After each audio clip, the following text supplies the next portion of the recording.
முதலமைச்சர் எடப்பாடி பழனிசாமி மற்றும் துணை முதலமைச்சர் ஓ பன்னீர்செல்வம் ஆகியோர் அதிமுகவினுடைய தலைமை கழக அலுவலகத்தில் எம்ஜிஆருடைய சிலைக்கு மாலை அணிவித்து அந்த காட்சிகள் மரியாதை செலுத்தி கொண்டிருக்கிற அந்த காட்சிகளை தான் இப்பொழுது நம்ம பார்த்து கொண்டிருக்கிறோம். முன்னாள் முதலமைச்சர் எம்ஜிஆருடைய 101வது பிறந்த நாளான இன்னைக்கு அதிமுகவினுடைய தலைமை கழகத்தில் அதிமுகவினுடைய மிக முக்கியமான நிர்வாகிகள் முதலமைச்சர் எடப்பாடி பழனிசாமி, துணை முதலமைச்சர் ஓ பன்னீர்செல்வம், அதிமுகவினுடைய துணை ஒருங்கிணைப்பாளர்கள் வைத்திலிங்கம் மற்றும் கே பி முனுசாமி ஆகியோரும் அங்கே இருக்கக்கூடிய காட்சிகளை பார்த்து கொண்டிருக்கிறோம். முக்கியமான சட்டமன்ற உறுப்பினர்களும் அமைச்சர் பெருமக்களும் அங்கே இருக்கக்கூடிய காட்சிகளை தான் நம்ம பார்த்து கொண்டிருக்கிறோம்.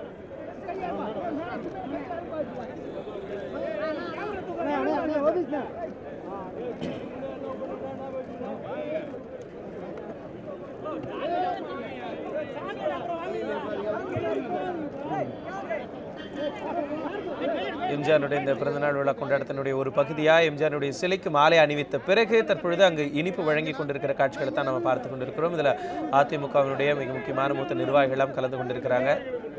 கடந்த ஓராண்டு காலமாக முழுக்க இந்த எம்ஜிஆருடைய 100வது பிறந்தநாள் 2017ஆம் ஆண்டு கொண்டாடப்பட்டதை அடுத்து அந்த ஆண்டு முழுவதும் எம்ஜிஆருடைய 100ஆண்டு விழா பல்வேறு பகுதிகளிலும் கொண்டாடப்பட்டது.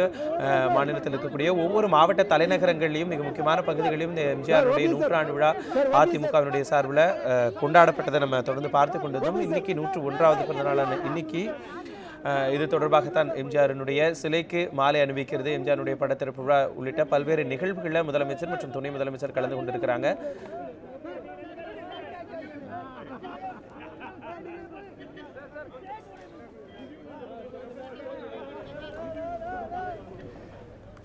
தற்போது எம்ஜிஆரின் 101வது பிறந்தநாள் கொண்டாட்டம் அதிமுகவின் தலைமை கழக அலுவலகத்தில் நடைபெற்று வருகிறது. தொடர்பாக நமது செய்தியாளர் லாவண்யாவிடம் கூடுதல் தகவல் கேட்கலாம்.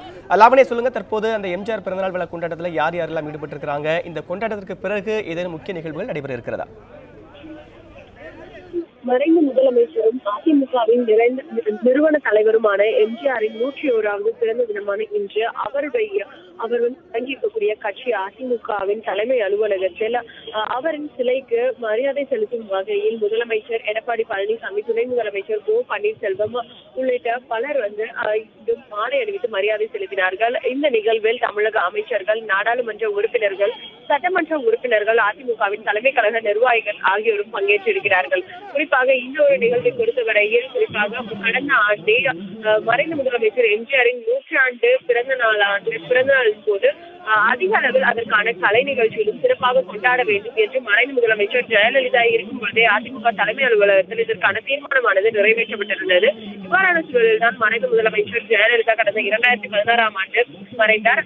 எனவே அதனைத் தொடர்ந்து நடைபெற்றிருக்கக்கூடிய தமிழக அரசு மூலமாக பல்வேறு இடங்களில் 100ஆண்டு விழாக்கள் கொண்டாடப்பட்டிருந்தது. அதனை தொடர்ச்சியாக மறைந்த முதலமைச்சர் எம்ஜிஆரின் 100ஆண்டு விழா சென்னையில் மிக பிரம்மாண்டமாக அதனுடைய நிறைவு விழாவாக அமைய வேண்டும் என்றும் அதிமுக சார்பிலும் அதே போன்று தமிழக அரசு சார்பிலும் ஏற்பாடு செய்யப்பட்டிருந்தது. அதற்கு பாரத பிரதமர் நரேந்திர மோடியை அழைப்பதற்கான ஒரு திட்டமும் அவர்களிடம் இருந்தது. இவ்வாறான சூழலில் தான் தற்பொழுது வரை மறைந்த முதலமைச்சர் எம்ஜிஆரின் 100ஆண்டு பிறந்த விழா சென்னையில் நடைபெறவில்லை. எனவே இந்த ஒரு நிகழ்வில் பிரதமர் மோடி பங்கேற்பதற்காக அவரிடம் நேரம் கேட்பதற்காகவும் நாளை தமிழக துணை முதலமைச்சரும் நிதியமைச்சருமான ஓ பன்னீர்செல்வம் டெல்லி செல்ல இருக்கிறார். குறிப்பாக டெல்லியில் நிதியமைச்சர்கள் மாநாட்டில் பங்கேற்க இருக்கக்கூடிய துணை முதலமைச்சர் ஓ பன்னீர்செல்வம் அதனைத் தொடர்ந்து பிரதமரை சந்திப்பதற்கு நேரம் கேட்டிருக்கிறார். அவரை சந்தித்து எம்ஜிஆர் 100ஆண்டுக்கான அழைப்பையும் அதே போன்று அவர் பிரதமர் மோடி தமிழகம் வருவதற்கான தேதியையும் உறுதி செய்து அதன் பின்னர் தமிழகத்தில் எம்ஜிஆர் 100ஆண்டு விழாவின் நிறைவு தினம் சென்னையில் எப்பொழுது கொண்டாடப்படும் என்பதற்கான அறிவிப்பு வெளியாகும் என்று எதிர்பார்க்கப்படுகிறது. அதன் அடிப்படையில் தற்பொழுது அதிமுகவின் தலைமை அலுவலகத்தில் மறைந்த முதலமைச்சர் எம்ஜிஆரின் 100ஆண்டு விழாவை கொண்டாடும் வகையில் அவருடைய சிலைக்கு மரியாதை செலுத்தி வருகிறார்கள் தமிழக அமைச்சர்கள் மற்றும் நாடாளுமன்ற உறுப்பினர்கள். குறிப்பாக இந்த ஒரு நிகழ்வை தொடர்ந்து அதிமுக தலைமை அலுவலகத்தில் நிர்வாகிகள் கூட்டம் நடைபெறுவதற்கான வாய்ப்புகள் இருக்கிறது.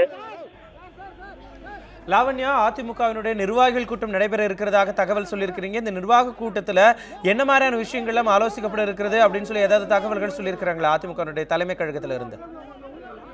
நிச்சயமாக அதாவது நேற்று செய்தியாளர்களை சந்திக்கும் பொழுதும் துணை முதலமைச்சர் ஓ பன்னீர்செல்வம் மதுசூதனனுடைய இந்த கடிதம் தொடர்பாக விசாரணை மேற்கொண்டு உரியவர்கள் மீது நடவடிக்கை எடுக்கப்படும் என்று தெரிவித்திருந்தார்.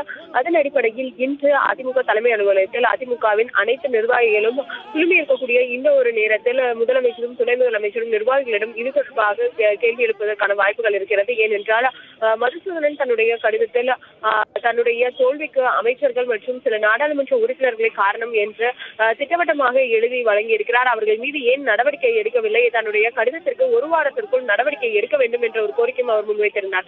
இவ்வாறான சூழலில் இன்று நடக்கக்கூடிய இந்த நிர்வாகிகள் கூட்டத்தில் இது தொடர்பாகவும் அதே போன்று தினகரனுடைய அடுத்த கட்ட நடவடிக்கையை எவ்வாறு சந்திப்பது எதிர்கொள்வது தொடர்பாகவும் நிர்வாகிகளுடன் ஆலோசனை மேற்கொள்வதற்கான வாய்ப்புகள் இருக்கிறது. ஏனென்றால் அதே போன்று அதிமுகவின் நிர்வாகிகள் கூட்டத்தில் மறைந்த முதலமைச்சர் எம்ஜிஆரின் நூற்றாண்டு விழா, அதே போன்று பிப்ரவரி 24 மறைந்த முதலமைச்சர் ஜெயலலிதாவின் பிறந்த நாள் ஆகியவை நடைபெற இருக்கிறது. எனவே இது தொடர்பாகவும் இன்றைய கூட்டத்தில் ஆலோசிப்பதற்கான வாய்ப்புகள் இருக்கிறது.